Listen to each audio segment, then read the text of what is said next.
again because it's a good one.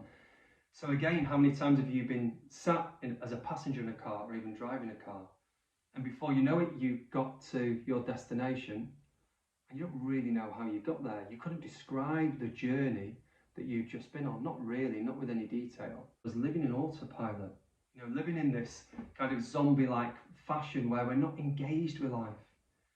Is that we start to believe, or we start to recognize that we're no longer making decisions anymore. We're living purely off instincts. We're living purely off deep ingrained habits, often most of which are very detrimental to our lives.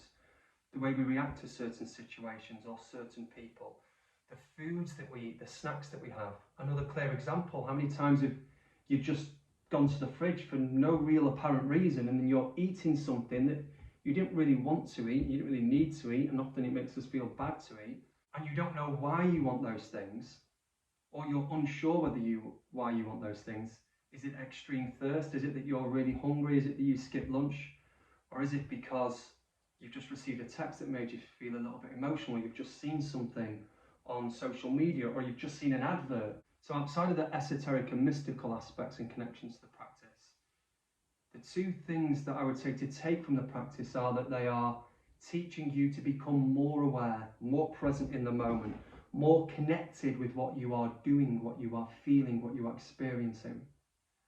And then by becoming more aware, you get the opportunity to start to decide. You get the opportunity to stop living from urges and instincts and habits, and you get the opportunity to live from a place of intention. That's so incredibly empowering. And so it seems a very subtle thing, but when a yoga teacher or meditation teacher starts to instruct you to breathe in, pause, breathe out, or even turn your palm towards the sky, turn your head towards the right, lower your chin, and so on and so forth.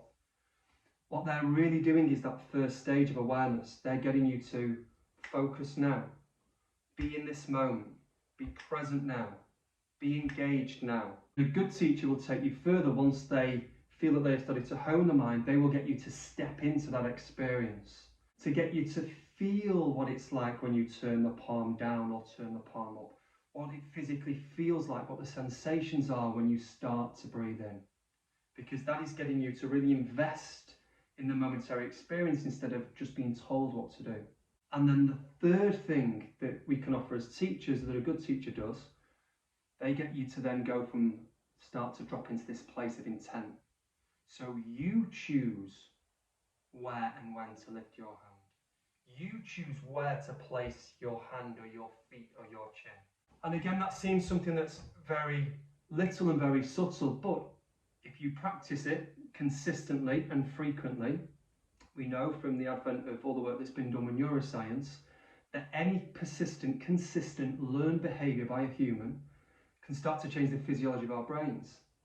So if we are continually practicing this deep connection and awareness, and this knowing that I am living from a place of intent, I'm aware of how I feel and where I am right now, and I'm going to intend to do this action next. If we can do that, eventually that will become part of our being, because it becomes part of our brains, it becomes part of our character and part of our nature.